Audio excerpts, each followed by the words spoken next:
On this Wednesday night, top intelligence officials grilled about foreign interference. We believe this threat is on the rise as opposition parties prepare to move a motion calling for a national public inquiry. A convicted sex offender accused of nearly 100 heinous crimes. Parents need to be aware. The tactics used to allegedly lure dozens of children. Tragedy on the tracks. What's being blamed for this deadly and disastrous train crash in Greece? Plus, Canada soccer kicks off a new era by scoring a new president. Global National with Donna Friesen. Reporting tonight, Jeff Semple. Good evening and thank you for joining us. The federal government is under mounting pressure to launch a full public inquiry into allegations of foreign interference in Canada's democratic process. The NDP now says it will put forward a motion tomorrow calling for the probe, which Conservative MPs are expected to support.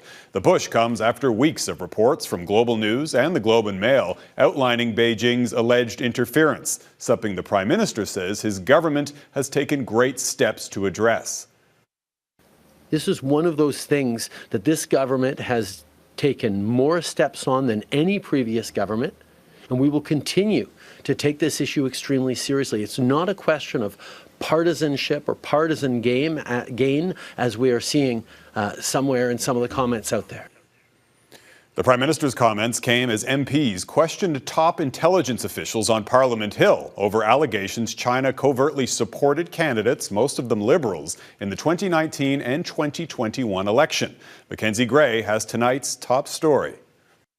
Another major call for a further look into foreign interference. It calls on the Government of Canada to launch a national public inquiry into allegations of foreign interference in Canada's democratic system. The NDP motion at the House of Commons committee studying the issue, finding support from a political foe. It has to be public. We can't simply bury it behind closed doors and have it in secret while Canadians are left in the dark. The Conservatives and NDP push for a public inquiry comes after Global News first reported the Chinese consul in Toronto allegedly sent 2 busloads of Chinese Canadian seniors to vote for current Liberal MP Han Dong during his 2019 nomination meeting in Don Valley North, according to a combination of intelligence sources and CSIS documents. Sources also say CSIS suspected the Chinese international students with faked addresses were bussed in and told if they didn't support Dong, they could lose their student visa. Dong and the Liberal Party of Canada deny the allegations and say the nomination rules were followed, but sources say CSIS warned senior Liberal Party of Canada staff about Dong. Despite that, Justin Trudeau signed his nomination papers to run for the Liberal Party. Today, the Prime Minister wouldn't say if he was informed Dong was an alleged CSIS target. We are constantly being engaged with by our security agencies around how to keep safe from foreign interference. Trudeau's national security advisor would not discuss the substance of the allegations against Dong. I'm not going to comment on information that was inappropriately obtained. The concept and the problem and the severity of foreign interference is well documented. Interference that has become more aggressive over the past 5 years. We believe this threat is on the rise and increasingly complex. The greatest foreign interference threat to Canada comes from the People's Republic of China. While the threats may be rising, the RCMP say they're not reviewing any alleged interference from 2021. I can confirm that the RCMP is not investigating any of the allegations that are arising from the last election. The committee will decide tomorrow if it will call for a public inquiry, but the vote is non-binding, meaning it will be up to the Prime Minister and Cabinet to decide if they want to hold one. And so far, Jeff, Trudeau has resisted those calls. Mackenzie Gray in Ottawa. Thanks, Mac. And a new poll shows that a majority of Canadians believe that China did attempt to meddle in recent federal elections. The survey from the Angus Reid Institute found 2/3 of Canadians say Beijing either definitely or probably tried to interfere. 53% feel the Chinese government's alleged interference attempts represent a serious threat to democracy. And more than half say the Liberal government has not been strong enough in its response to China and needs to do more to prevent foreign meddling.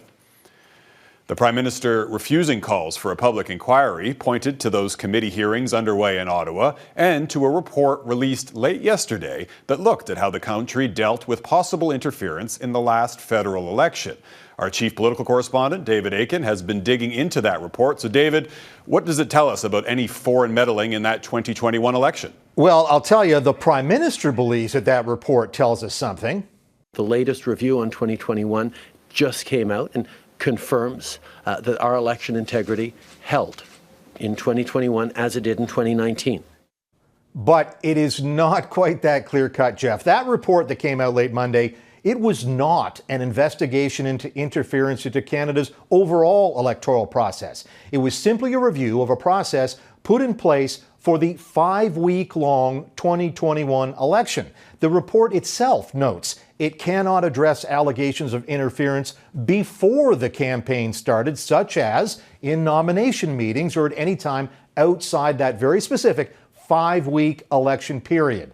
Now, those who want a public inquiry into foreign interference, they want to examine activities before the election campaign started. Again, the report the PM refers to only looks at some very narrow procedural issues that happened during the campaign.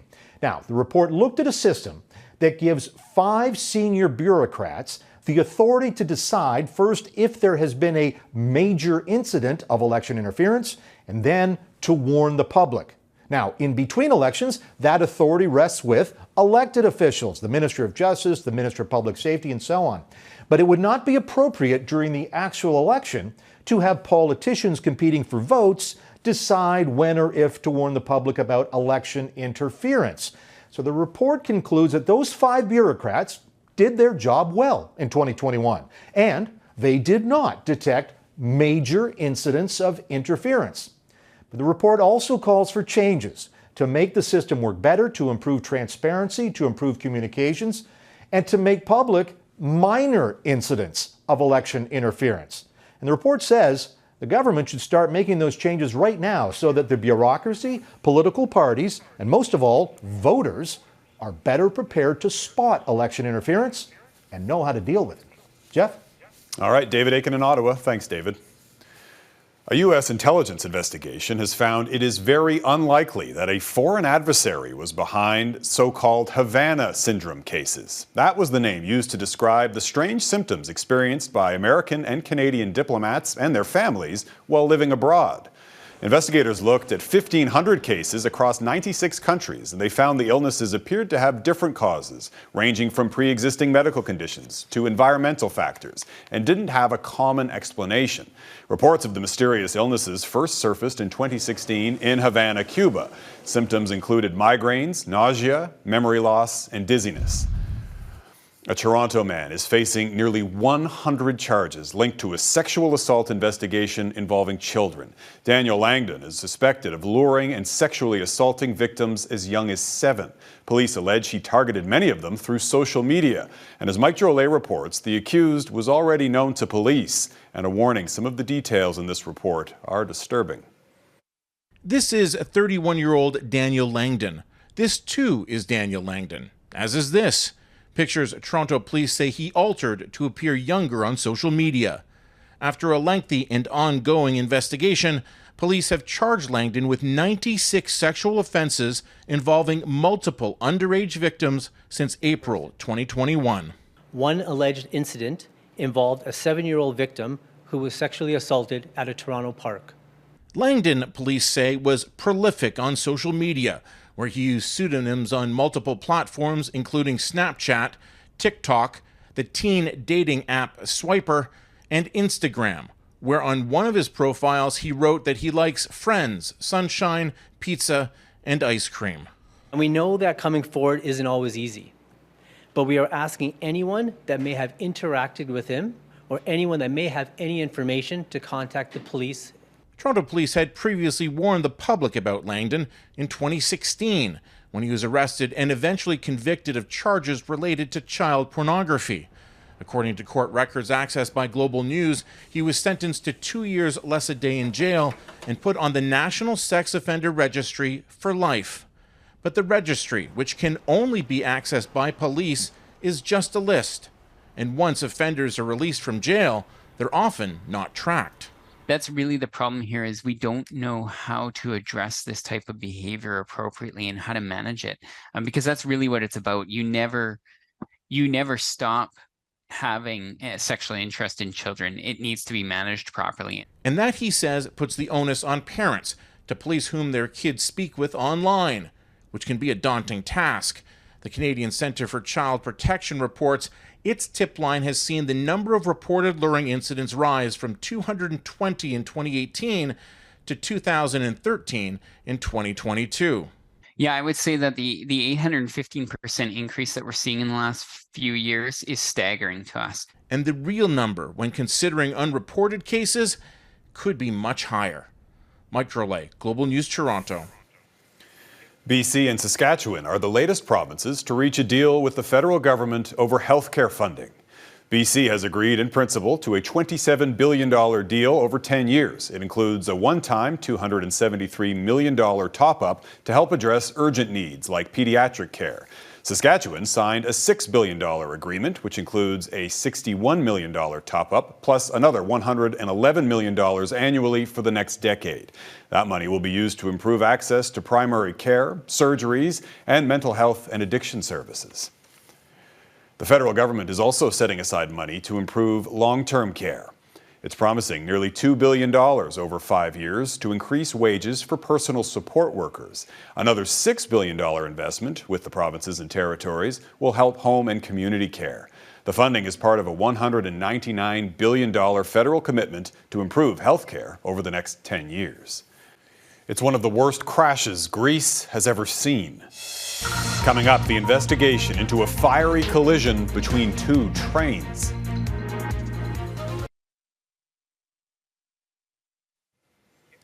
The Greek Prime Minister says human error was largely to blame for a horrific and deadly train crash north of Athens. At least 43 people were killed and dozens of others injured last night when a passenger train collided head-on with a cargo train. Officials say both were traveling along the same line for several kilometers. Distraught family members now wait at hospitals for news of their loved ones. Many of those on board were university students returning after a long weekend. A local train station manager has now been arrested. And as Crystal Goomansingh reports, investigators are vowing to answer how this tragedy could have happened. Debris from a crash so unimaginable, officials on the ground could say little other than to promise it would not happen again. Tuesday night, a passenger train emerged from a tunnel near the Vale of Tempe and slammed head-on into a cargo train. Survivors say before the impact, they were traveling at roughly 160 kilometers per hour. There was panic for 10-15 seconds. It was chaos, tumbling, fires, cables hanging, broken windows, people screaming. We came down, a fire erupted next to us. This man here, he saw a hole, so we managed to get out. Both train conductors were killed alongside dozens of passengers. The impact and inferno that followed left several carriages unrecognizable. Fire officials say temperatures in those burning cars rose above 1,000 degrees Celsius. It's not known why the two trains were traveling on the same line. We will investigate with complete severity, with complete transparency, the reason for this tragic incident. The Transport Minister of Greece, distraught at the scene, later resigned out of respect for the dead. This is believed to be the deadliest rail incident in living memory in Greece. While touring the crash site, the Prime Minister said the first duty is to the wounded and identifying the dead. The passenger train was traveling from Athens to Thessaloniki with 352 people on board. What we are experiencing today is very, very difficult as a country. The train company's website says it's the main rail transporter for passengers and freight in the country. Canada has strong ties to Greece, with an estimated 270,000 being of Greek descent. The bonds recognized in a condolence tweet by Prime Minister Justin Trudeau. A 3-day period of mourning is now being observed in Greece. Crystal Goomansingh, Global News, London. China is strengthening its ties with a close ally of Russia, amid warnings from Washington about the prospect of Beijing providing weapons support to the Kremlin. The president of Belarus, Alexander Lukashenko, met with Chinese leader Xi Jinping, kicking off a 3-day state visit to Beijing. The stated aim is to strengthen a strategic partnership. Lukashenko also backed China's so-called peace plan for Ukraine. It calls for a ceasefire, but not a Russian withdrawal, and condemns what it calls unilateral sanctions. Beijing also denies it plans to provide lethal aid to Moscow.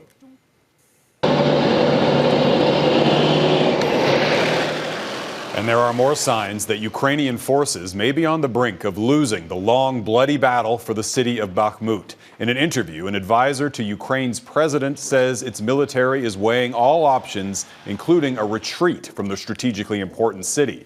Ukrainian fighters have held out against a months-long offensive, but the city is now partly encircled by Russian troops. Seizing Bakhmut could open the way for Russia to capture the rest of the surrounding Donbas region, which was one of the stated objectives of its mission. Rejecting results. Still ahead, the controversy surrounding the outcome of Nigeria's federal election.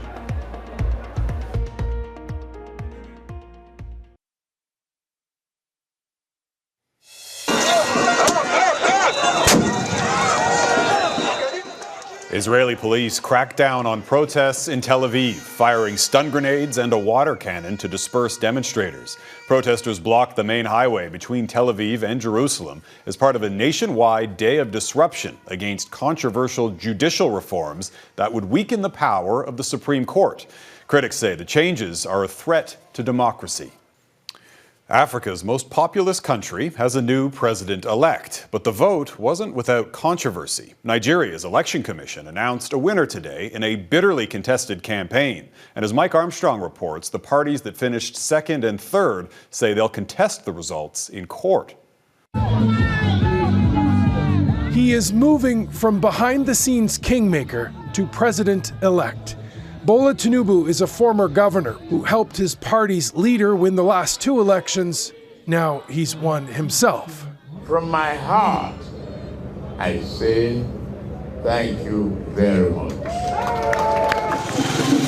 87 million people were eligible to vote in this election. According to the Electoral Commission, Tinubu finished in first with just 8.7 million votes. Turnout was low, just 29%. It is our position. Now, 2 opposition parties are rejecting the results. The Labour Party finished third, but says institutions of the state colluded to return Tinubu's party to power. Victory! Labour's calling for a revote, saying the election wasn't transparent, free, or fair.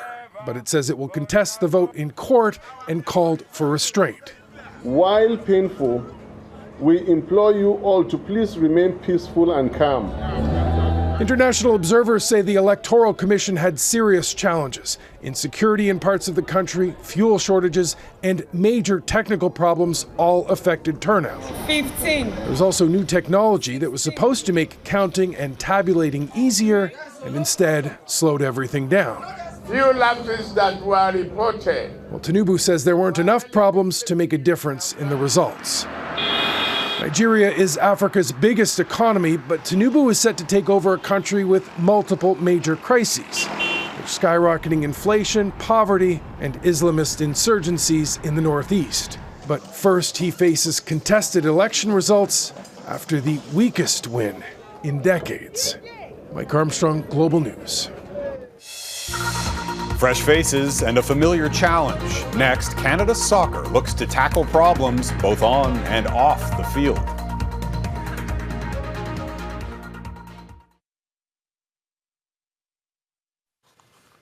Welcome back. As Canada Soccer deals with bitter labor disputes over pay equity and budget cuts, it's making changes at the top. Charmaine Crooks was promoted to acting president. She's the first woman and person of color to lead the organization. And Kelly Brown steps into Crooks's former role as the acting vice president. Those changes come after Nick Bontis resigned as Canada Soccer's president. And as Eric Sorensen explains, the new leadership will have to address the push for a level playing field. Arguably, the most successful period in the country's soccer history has ushered in the most tumultuous time governing the sport. The men's and women's national teams are embroiled in a labor dispute, and there's mounting frustration over funding their teams. The president of Canada Soccer, Nick Bontis, finally stepped down, saying, "I acknowledge that this moment requires change." Former Olympian Charmaine Crooks, who was vice president of Canada Soccer, has been named acting president, the first woman and first person of color in the post. In a statement, Crooks said, "I understand the calls to get this right," saying she will build relationships and trust across the entire soccer ecosystem in Canada. For the women's national team, it's also about equity. They want the same financial backing for their World Cup this year that the men got last year. If we are to promote equity in sport, and women's sport, we need to put resources in that. Some would call it an own goal by Canada Soccer. The organization lost the trust of the women's and men's national teams at a triumphant time for both. For the women, the demand for fairness is backed by a generation of success, starting with the under-19 team 20 years ago. Canadian women have been at or near the top. 2 bronze medals, hosting the World Cup, the top scorer in the history of international soccer, and an Olympic gold medal. There is exponentially more money in the men's game worldwide, but in this country, soccer's popularity was spurred by women. Right up until a few years ago, the men's national team in Canada was an afterthought. And the women's national team, were winning Olympic medals. They were capturing the hearts of the nation. And they were fueling kind of the growth of the game in the way that the men's national team hasn't. So I think that's where some of the frustration comes. There's also frustration that Canada Soccer negotiated corporate sponsorship and broadcast agreements before the boom times that now cap the amount that Canada Soccer receives. The players, men and women, want Canada Soccer to open its books. There is no excuse for lack of transparency and lack of accountability. Melina Perron believes Canada Soccer and its next president have the opportunity to come out of this crisis and become a leader in gender equity and accountability in sports governance. Eric Sorensen, Global News, Toronto. And that is Global National for this Wednesday night. I'm Jeff Semple. Tonight's Your Canada is this herd of mountain sheep at Abraham Lake near Clearwater County, Alberta. Thanks for watching. Hope to see you back here again tomorrow. Have a great night.